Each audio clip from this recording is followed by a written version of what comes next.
New Thought Media Network. We are a global broadcast network of positive music, media, and entertainment, inspiring humanity's evolution along the journey of enlightenment and creating a world of love, peace, empowerment, and prosperity for all. New Thought Media Network. Positively inspiring.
Good morning, good afternoon, whichever it is for the time zone you're in.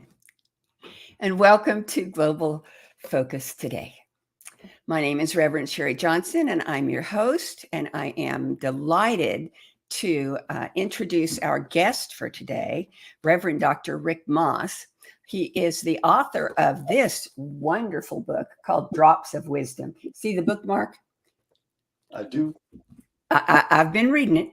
And I'm going to tell you a little bit about Dr. Rick before I start asking him questions, because he has a pretty interesting biography.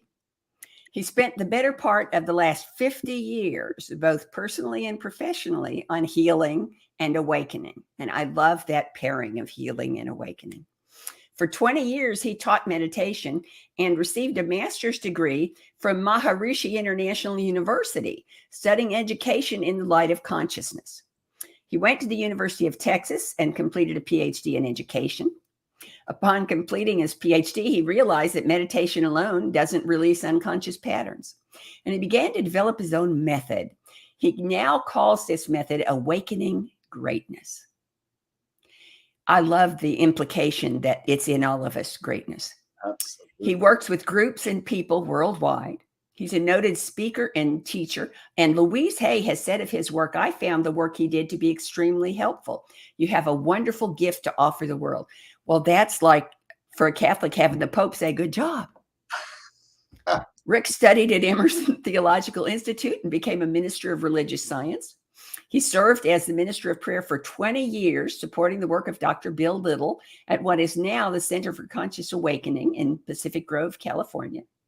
He's recently published a book, Drops of Wisdom, Guidance on the Path of Awakening. Dr. Bill Little has called it a masterpiece of spiritual literature. He also has an extensive website, essentialpathways.com. And please help me to welcome Dr. Rick Moss. So I'm going to ask you some sort of standard questions. And I'm pretty sure they will lead to some sidetracks, because that's what generally happens in an interview show.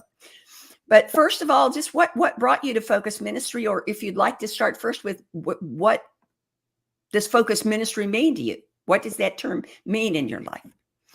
Well, it's a great question. It's a good place to start. And first of all, thank you for having me on the show. I'm really delighted to be here with you. I think everyone has a purpose, a dharma, if you will, that their soul has agreed on with spirit, with God, whatever word you're comfortable with, before even coming here. And I think my agreement was to help people both heal and awaken. And I distinguish the two. I think a certain therapeutic approach can help people heal. That is, can address problems that exist at the level of the ego that can be healed at the level of the ego. But then there is the process of removing the blocks that stand in the way of expressing the divine within us. God as us, God in us, as us, is us. And depending on who comes and what they're asking for, my work is always to help bring out their essential nature, their spirit. Every process that I do is about that. But it also sometimes requires the focus at a very psychological level to help people deal with very common problems in their lives. And I love being able to do both. So my focus ministry is really about working with people and training those people who want to take this tool that God has put in my hands and use it for themselves or use it professionally. I've had the delight to train many people to do this work and take great pleasure in seeing them use it.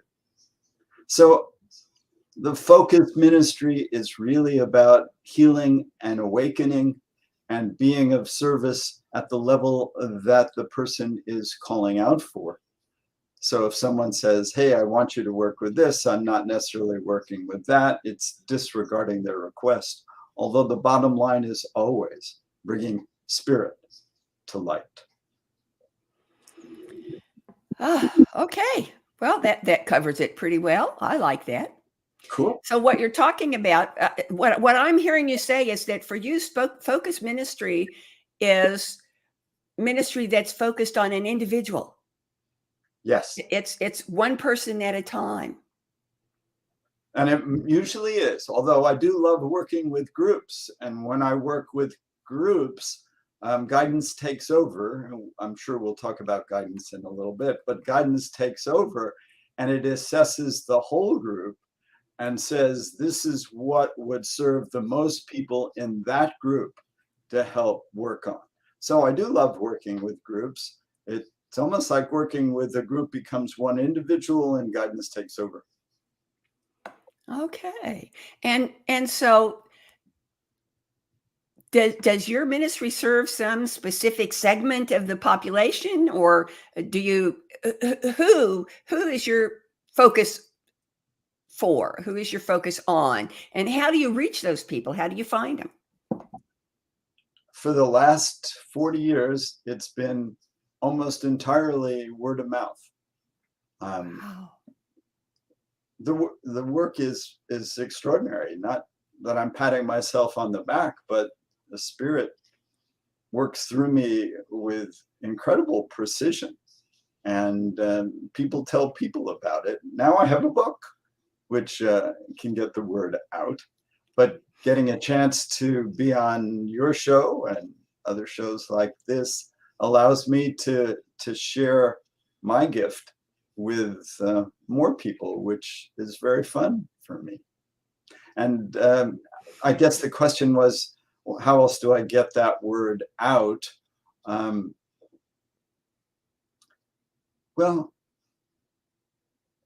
I do get a chance to speak at a number of spiritual centers around the country, especially when we were doing it all on Zoom. And that was an incredible opportunity. I called a number of centers that I knew very well and volunteered my time if they would like for me to do clearings around stress and tension that during COVID was just building up tremendously for people. And so that was an opportunity to share the gift of what comes through me and help reduce some of that tension that was building up for people. Well, and that leads me to, how can others support your ministry? That's a great question. And I'm just sort of feeling into it right now, rather than looking for a prearranged answer. Well, the first answer that comes to mind is that people can choose to learn to do what I do for themselves. And as we'll talk about,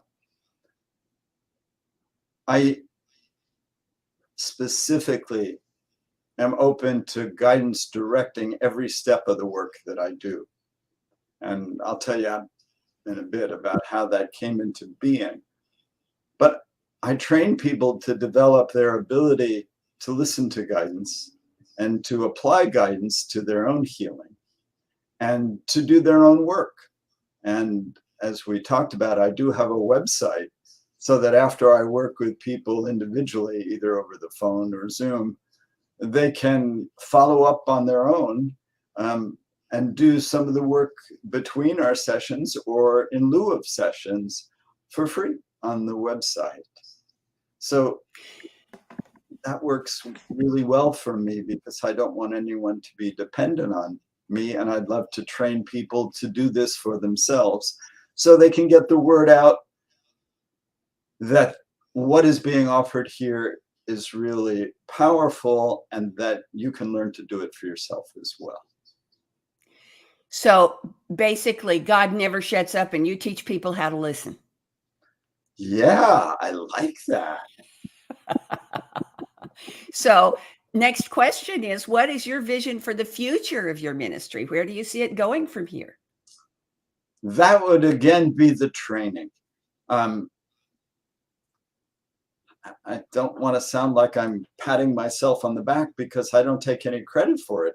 During the sessions, guidance is telling me what to do all the way through, but it's remarkably effective. And it does really seem to help remove the blocks that separate us from our divine self.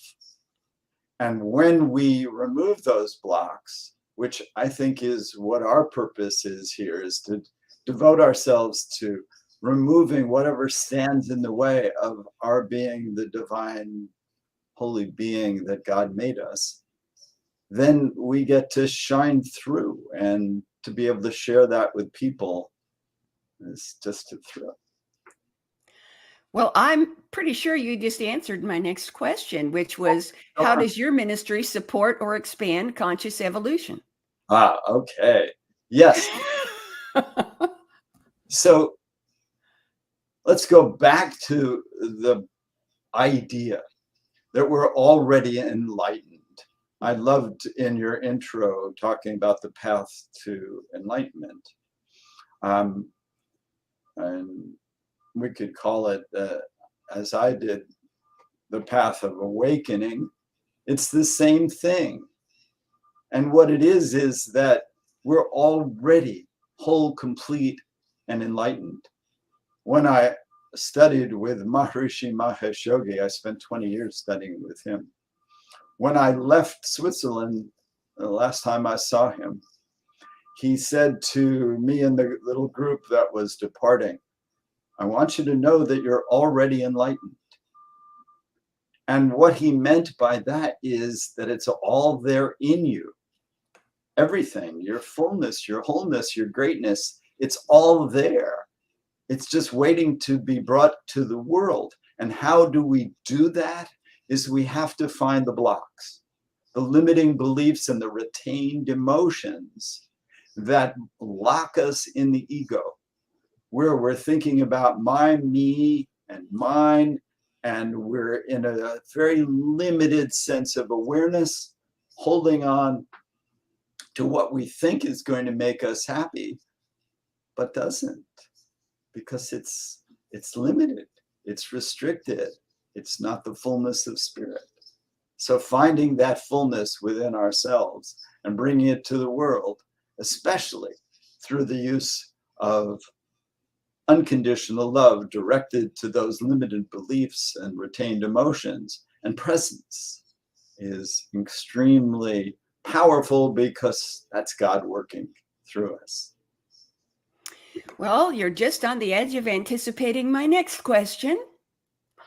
World peace is my thing. You know, people have things. World peace is mine. So I would like to know how your ministry, how you see your ministry contributing to world peace. Well, I have a prearranged answer, which I'll use first.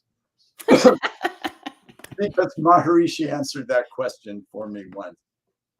And he said, if your goal is a green forest, then every tree has to be green. So if your goal is world peace, then the individuals have to be peaceful within themselves. And that's the focus ministry, is to focus on bringing world peace into personal peace so that world peace can be achieved. Well, I couldn't feel your hand move in my mouth, but that's what it felt like. And I can't find a single thing you've said that isn't absolutely spot on. However, talking about a practice is wonderful. People can understand something about what you're doing and what you're saying, but experiencing it is a whole lot better. Could you give us a sample? Could you walk us through a little bit and let us feel for ourselves that guidance that you're talking about? I'd love to, but can I give a preamble so that maybe Sure. a little more? So the first chapter in my book is about what I call great love, unconditional love, God energy. And I spend a fair amount of time distinguishing it from the ego's version of love, which is like. Well, like doesn't heal. We could say I love chocolate ice cream, but that love of chocolate ice cream is all about what I get from it, what I take from it. And what I take is not about love, but it's more about what I give. It's the unconditional love that moves through me from God, from Spirit, that does the work. And the third chapter in the book, which is I'm going to include in what I'm doing, is about healing the hurt child within. And with your permission, Reverend Sharri, I want to talk a little about that so people will understand why we're about to focus on that in the process that we're going to do. So there are some very key understandings. And it'd be fun to hear any comment that you want to share on these. The first is that the first years of life are psychologically narcissistic. The child mind is focused in magical thinking. And that means everything is about me. Everything is narcissistic. Unfortunately, a lot of people never grow out of that and they live their life in that narcissistic bubble. But that isn't how life is flowing. And eventually that bubble will burst and there will be a desire for more. So those first years, maybe 1 through 6, maybe 5, everything that we experience is about us. I mean, this is like enormous. If our parents were unkind, if they were abusive, if they were neglectful, if they had no time for us, if they were judgmental, all of that we think is not about them in our unconscious. We think it's about us. We think I'm not lovable. I'm not good enough. And you know what? It doesn't matter that it happened 20, 30, 40, 60 years ago, 70 years ago. Doesn't matter. And this is the kicker. Because the unconscious has no sense of time in it. Everything is now in the unconscious. So it isn't stored as I wasn't lovable. It's stored as I am not lovable. So when people say that happened 50 years ago, get over it, it doesn't work that way. So what I'm hearing you say is that I learned by teaching back. So what I think I heard you say is that the experiences that we have as very young children, we do not recognize them as experiences. We recognize them as the essence of who we are. Beautiful. Oh, I love it. And so there's no way you can get over the essence of who you are. Oh man, that's better than I've ever said it. I love that. Thank you. Yes.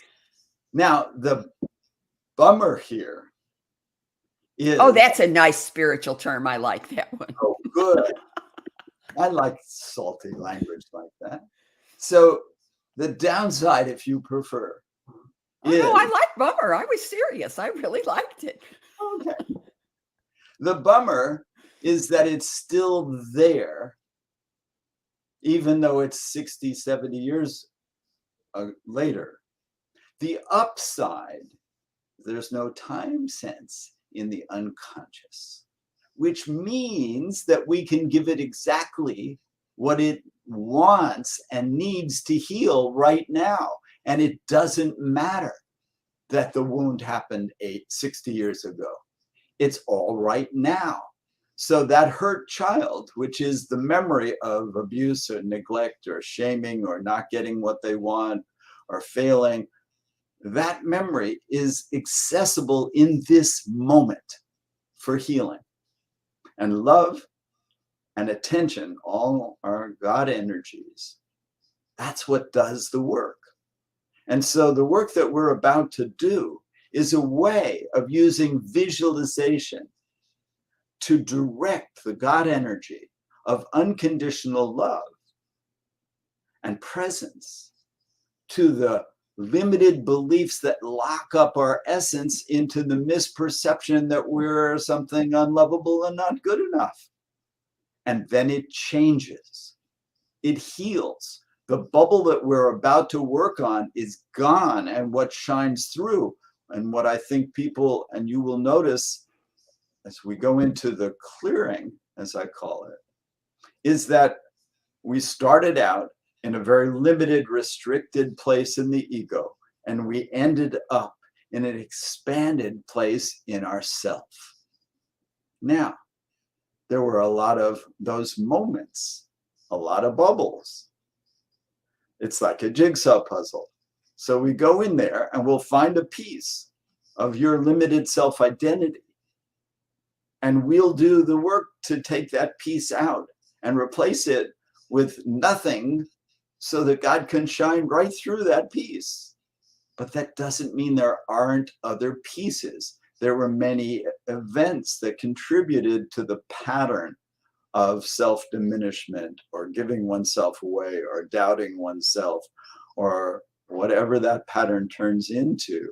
So it needs repetition. That's why the website, the book, MP3s that you can get through the website allow people to do the work, a lot of which is free, so they can keep taking those bubbles, popping those little bubbles of misperception. So there's more and more space for spirit, for God to shine through. Does that make sense? Oh, yeah. What you're saying is that when you've got a dirty fork, you can't clean just one kind. I like it. Cool. It makes perfect sense. I love things that make sense. Me too. That's okay, why I'm game. Show us. I will. That's why I like the balance of psychology and spirituality. I think they need to work hand in hand. And visualization is so important because the subconscious can't tell the difference between real and imagined. All right, let's go to work. So I should say one other piece is that I had a lot of food allergies many years ago, and I was constantly being muscle tested. That's where you put your arm out and someone pushes down on your arm, and you can find out if you're sensitive to a food or not. And I was using that, and my wife at the time wasn't around one day, and I said, you know, there must be some way I can muscle test myself. And my neck went like that. And I went, well, that's interesting. Now I have food allergies, candida, and a tick. Great. But that's not what happened was that I spontaneously was given a signal, a yes-no response within my body. And I could ask a question, I get the answer. after a while, I found that not only would it work for food or what vitamins should I take today, but for what did we believe in the subconscious? And then guidance, what do you want me to do to help pop that limiting belief and let the light in? And so all of my work is guided by internal yes, no's. And then over the years, because it's been 40, intuition has gotten even stronger. And sometimes my intellect cannot find the logical basis of the limiting belief or the retained emotion. And I'll have to just say, okay, I give up. You're going to have to do something else. And guidance will drop something in. And I'll have an image and I'll say, doesn't make any sense to me, but does this make any sense to you? And often it does. And we're often running. So I'm going to use guidance in the work that we're about to do for everyone that's listening, because guidance absolutely will be able to figure out who's listening and what needs to be said and done. And all I have to do is follow orders. So I'm really just a messenger boy here, and I love that role. Anything you want to ask me before we jump in, Reverend Sharri? I suspect there probably would be if I had enough understanding, but I'll have to ask questions later. Sounds good. So I'm going to start with an opening prayer. All healing we do in the name of God's love. We give thanks for this opportunity to release the binding influence of the past. We call on God and invite the presence of all that is healing and nurturing and transformative to facilitate this healing. We're all present, so be it. And a little relaxation process. Imagine, if you will, that you're standing under a waterfall of amethyst light, and let that purple light into your head. Let it heal and release and relax. Let it start to open new pathways of insight and wisdom and close pathways that are not supportive of your well-being. Let it flow through your neck and throat, shoulders, arms, hands, chest, heart center, all the internal organs, bringing light, healing, well-being.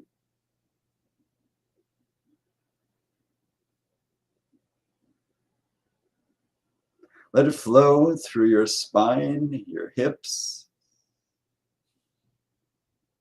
your legs, and out your feet.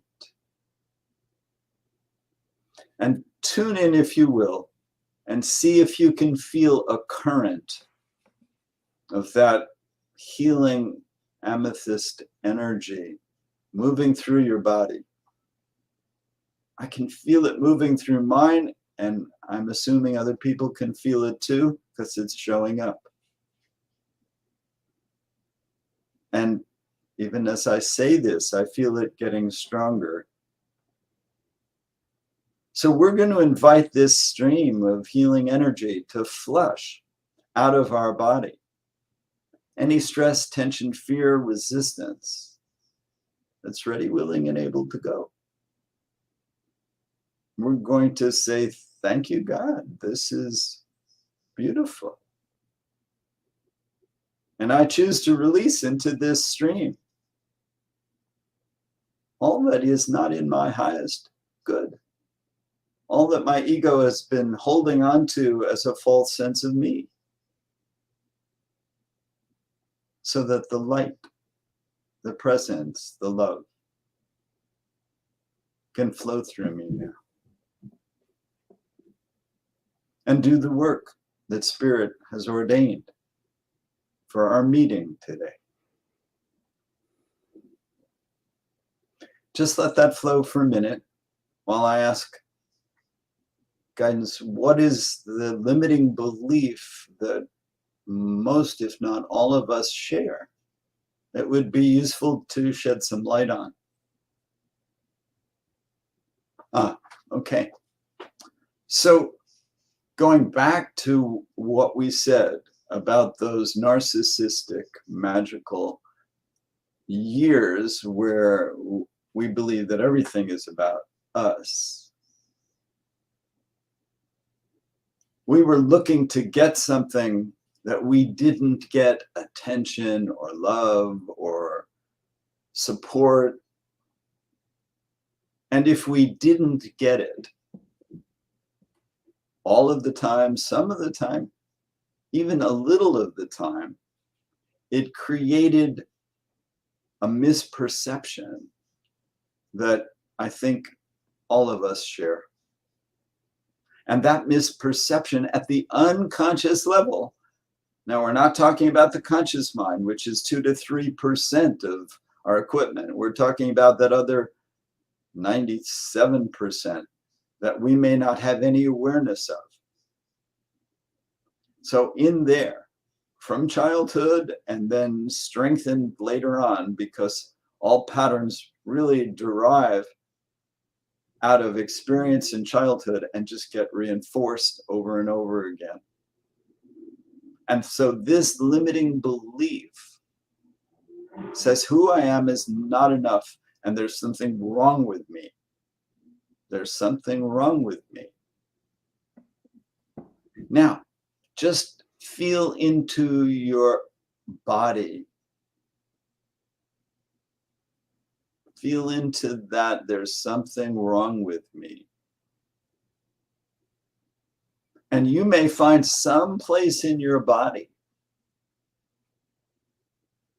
that is responding to that thought, maybe more than others. There's something wrong with me. Not enough. When I think of it, I feel it in my stomach. You may feel it elsewhere. Imagine that place that you feel it, maybe it's from your stomach to your third eye, or maybe it's some other place in the body.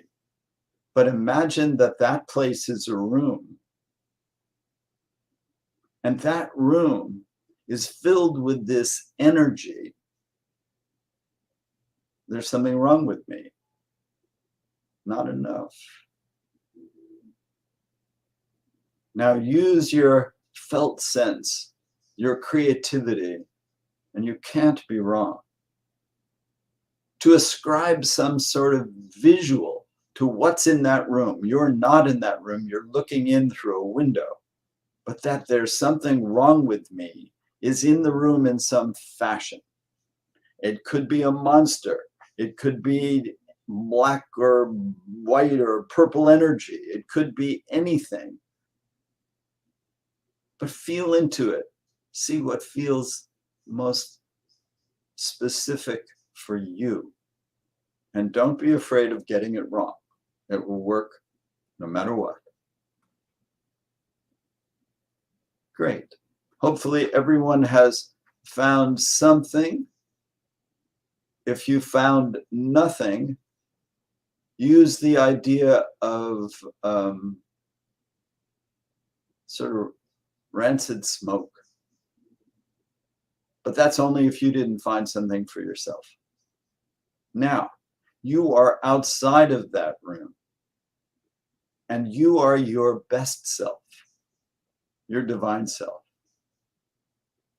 Your caring, loving, expanded self. Now, not everyone can get to that expanded self just by asking to get there. So here's a way to do it. Think of someone or something that you're most fond of, that you care most about. Could be a dog or a cat or a person or a tree. Could be anything.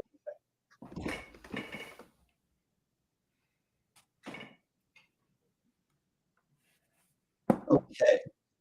So as you feel into that sense of caring, that sense of kindness, you're accessing, to whatever extent you can, this best self. Feel that love for whatever you feel it for, and now send it into the room with your intention, no matter what was in the room. And as you send that love energy into the room, say into the room, you have the right to feel whatever you feel and still be loved. You have the right to look however you look and still be loved. Because love has nothing to do with what you feel or how you look. It's unconditional. No demand, no expectation. That's the healing God energy. Cool. Just keep sending it in. I can feel it flowing as we're talking. Very powerful. Way to go, everybody. I can feel you doing it. It's really nice.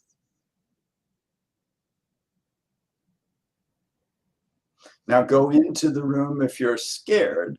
If it was like some frightening animal or creature, know that you are wearing some protective clothing so you can't be harmed. Go into the room and bring the love into the room. Radiate that love in the room and say to the room, I'm here now. You're not alone. You're okay. I've come.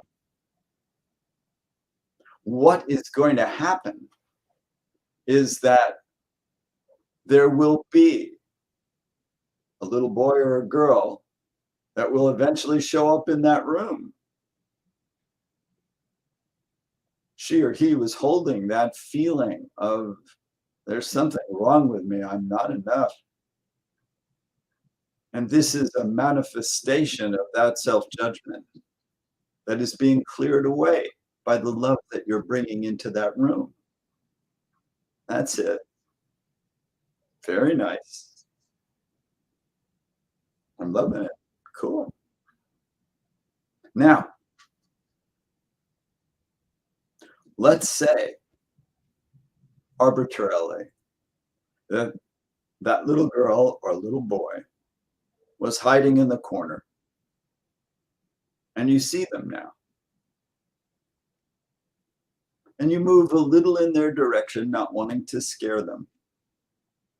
And you say to them, I have come to be with you. I have come to protect you. That's my job. And this is such an important moment in this healing process, what I'm about to say. It was never your mother or father's job to love you 24/7. They may not have been able to do it at all. Spirit or God has sent me to do that for you. Because I am you grown up, and no one else can do that. Because everyone is meant to have one person to love them 24/7, and I am your person. So I keep shining that love on that little girl or boy. Let it pour out of your heart best you can. If love isn't a word that works for you right now, find the word of kindness or compassion and let that flow.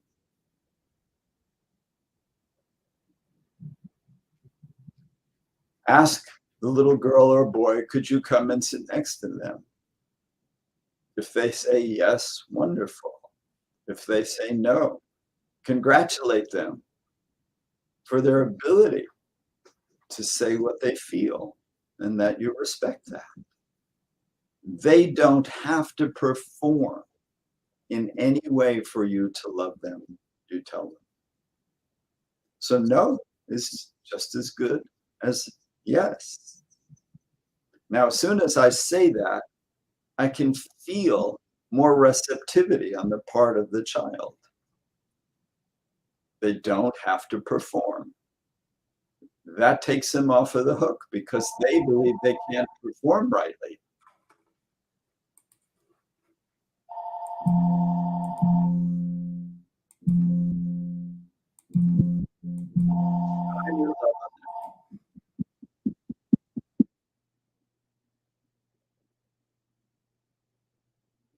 There you go. Lovely. Now, ask them if you can come and sit next to them if they haven't let you yet. And it's very possible they'll say yes. Ask if you could put your arm around them or hold their hand. There may be about 4 or 5 or 6 somewhere in there. And they can feel that you've come with no judgment, with just love, with kindness. Now, imagine that you ask them, what would you like to do? Because this room that you're in now is turned into their bedroom and they have all their toys and games. They could color, they could do whatever, or they go for a walk with you. What would you like to do with me? And do that so that your attention and presence is there with them. Beautiful. Now here's where we use the mind a little differently. Imagine a whole hour goes by as you're giving them this loving attention. So you got to feel the love, feel the kindness or the compassion. Now turn and see how they're doing at the end of an hour. Probably they're starting to calm down more, feeling a little more centered. Great. And we're going to use this tool. No difference between real and imagined, no time sense. So we can use time in this way. Imagine you spend a whole day with this girl or boy, giving them your loving attention, protecting them, especially if it was threatening in their home. And you tell them, no one is ever going to hurt you again. I will surround you with this love that nothing can break through. You can promise them that because this child is going to stop being an inner child and become part of your awakened heart. And they're going to live in your heart as love at the end of this process. Now imagine a week. Feel the love. Imagine a week goes by. No one has humiliated or shamed or hurt or looked down on or shamed in any way that child. Keep loving her or him. What if a month goes by? Imagine that feeling of compassion and love. Think of a month of that kindness for that child. Now look and see how they're doing. There you go. Now that child is changing. This memory is dissolving in love and attention. So imagine 6 months. Feel the love. Imagine 6 months go by. Look to see how that child's doing. They're probably a little stronger, a little happier. It's great. Well, imagine a couple of years now, but you got to feel the love. That's how it moves to that part of you, is you will let God shine through you as love. Beautiful. That child is changing. Now, that child, we're going to say, is 10 years of age, not you at 10. This is a different child. This is a different aspect of your higher self. So give the child permission to be exactly as it is turning out to be, and don't compare it to you at the age. Now keep loving the child, bringing it up to 15 or 16. That child is going to have different relationships with boys and girls than you did because of all this Love will generate self-confidence and well-being, and that'll attract a different kind of person. Doing great. Keep loving them. Bring them up to around 25. Not you at 25, but them. Safe, loved, respected, honored, blossoming. Awesome. And we'll pick an arbitrary age. We'll say we're growing them up to a maturity. We'll say 40. Keep giving them the love all the way to 40. The protection of your love. Now, here's the interesting thing. What qualities do you see in that person grown up?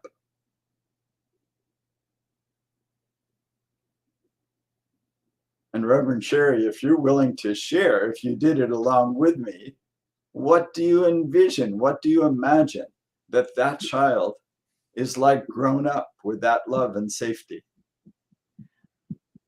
Well, I can't imagine that the child would not be happier, that the child would not be stronger, that the child would not be more self-aware. Yes. Which is not to be confused with egotistical or self-centered, but self-aware, more conscious of their own divinity. Beautiful. So here was a piece of some pattern in relationship for all of us that was limited by that self-judgment. And that self-judgment, as it went out through the years, created various difficulties. This piece, jigsaw puzzle piece of that part of your life that made the pattern of self-doubt, of fearfulness, of hiding, that piece that contributed to that pattern is no longer there. That child is, I can see that child that we worked on. That child is just radiant, beaming, happy. And that's you without your stuff. That's the real you. Anything less than that was just shaded by the ego's fear and judgment and pain. But that shade doesn't remain given love and attention. That shade disappears. And there we are in our glory. And so we ask that this healing that we did be integrated through all time, space, dimensions, and interdimensions, throughout the hologram of life and existence, which is a way of saying through every part and particle of the hologram that is us. So be it. I have a question, but first I want to do that teach back thing to make sure that I got it. Okay, so what I'm feeling through this process is I have always believed that we as human beings carry an invisible gunny sack over our shoulder. And every time something happens that we would prefer had not happened, we take that rock and we put it in the gunny sack. And we end up walking like this because the gunny sack is so heavy. And the process that you're taking us through is you reach in the sack and you pull out a rock. Yeah. And by the end of the process, you've slung that rock as far away as it can go, and you're never going to pick it up again. And your shoulder comes up a little bit. Yeah. Beautiful. I love it. So that's what I'm seeing there, which I think is just wonderful. So here's the question that came up because I'm a teacher, because I'm a mother, because I'm a grandmother and a great grandmother. My fork now has one really shiny tine. So my question is two-part. One, how long does it take before I'm ready to shine the next time? And do I have to start all the way back at step one, or is there, some cumulative healing that has happened and I only have to go back that far to clean up the next time? Got it. To get rid of the next rock.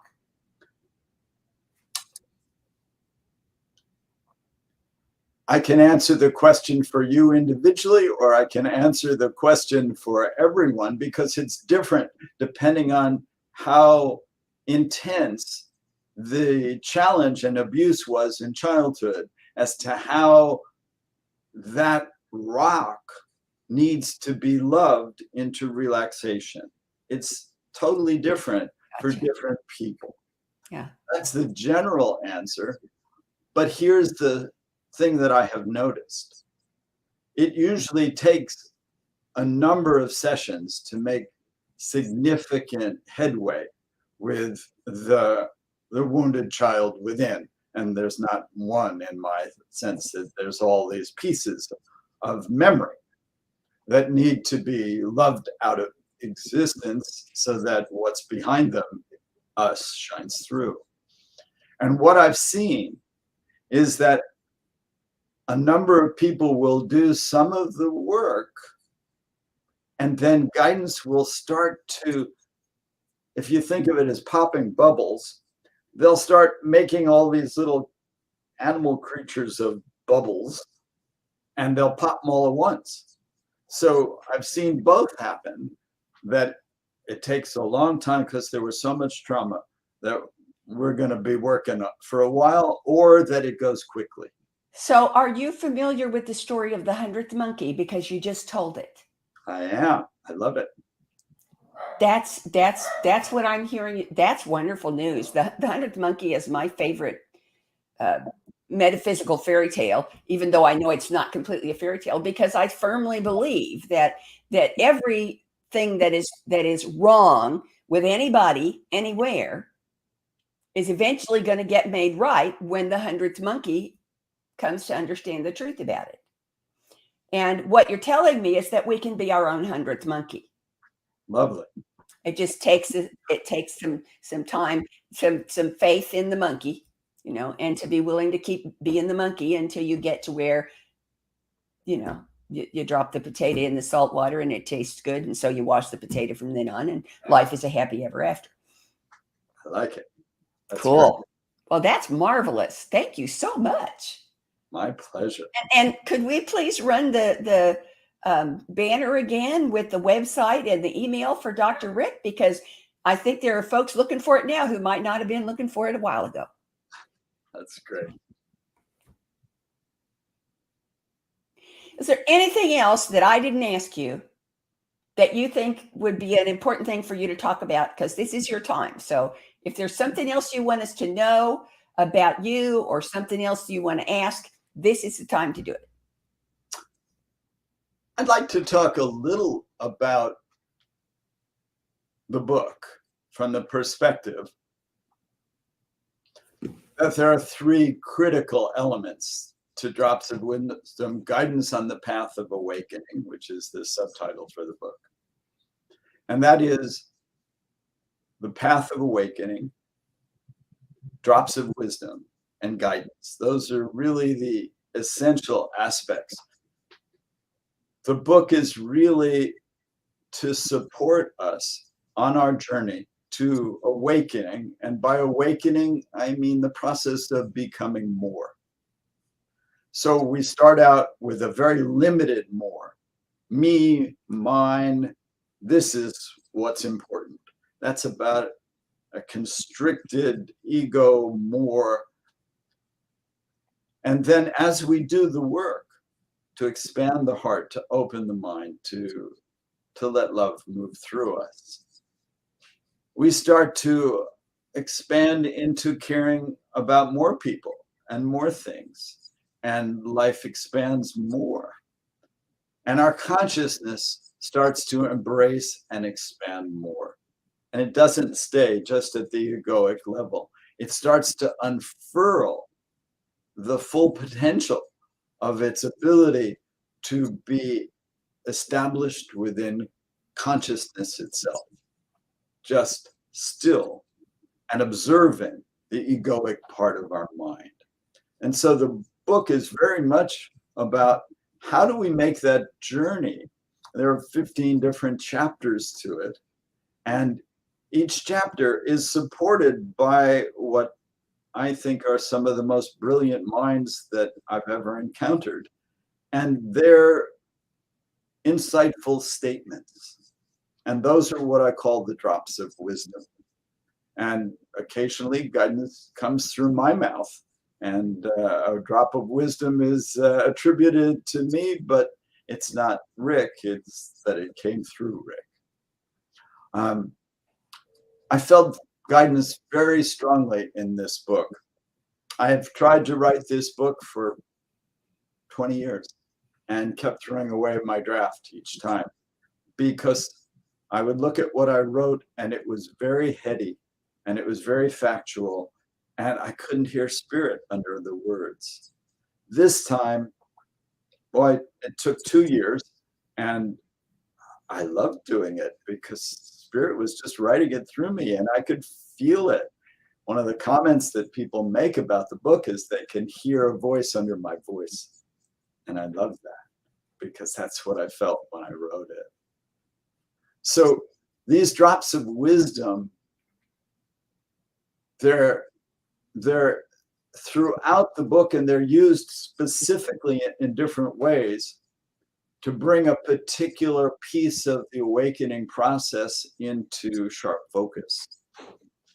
And for me, a drop of wisdom is sort of a poetic, insightful, concise statement of God truth. As William Blake calls it, it's the world in a grain of sand. It's that precise and that concise. And it really says something so perfect and beautiful. Some are longer. I would like to share, I have it written somewhere. Well, while you're looking for it, yeah, I want to share something about your drops of wisdom. Oh, please. They're quotes. And what I have enjoyed about the quotes in the book, part of it is just the little girl in me who gets tickled when I recognize the quote before I see who it was from. In the book, I recognize who it is. And that's proof that it is a drop of wisdom, because if it's been around, and by around, I mean circulating enough that I know it and I'm in Missouri and you know it and you're in Florida, well, then it must really be a drop of wisdom. But the other thing that I've noticed is sometimes there will be one, and underneath the drop of wisdom, there's a little paragraph in italics where you've kind of disassembled it and clarified it some. And I like that because that's where I hear your voice talking. Beautiful. It's in those little sections of explanation of the drops of wisdom. And you said something about that, and that's why I wanted to mention it, is that's when I hear your voice talking. Oh, wonderful. Here's one from the second chapter, which is Who Am I? That I think is just, I just love it. It's from Jojin, a Japanese master from the 12th century, Zen master. And here's his little poem. Midnight, no waves, no wind. The empty boat is flooded with moonlight. So the comment on that would be midnight, total stillness, no time really, because it's not AM or PM. It's just in no time. No waves, no wind, no outside influence at all. The empty boat, the self, is flooded with... Boy, I hate to do this, but we're running out of time. Oh no, okay. But you said you'd come back. You will, right? Oh, I can't wait. All right. That'll be great. Thank you so much for coming today. It has been a delight and a wonder, and you helped to fulfill the promise that I made to everyone that I spoke to about it. You'll learn something. You'll hear something you never heard before. You'll learn something new. It'll be fun and it'll be interesting. Thank you so much. Thank you, Reverend Sharri. This was great. I loved it. Amazing, amazing, you will do amazing things. Amazing,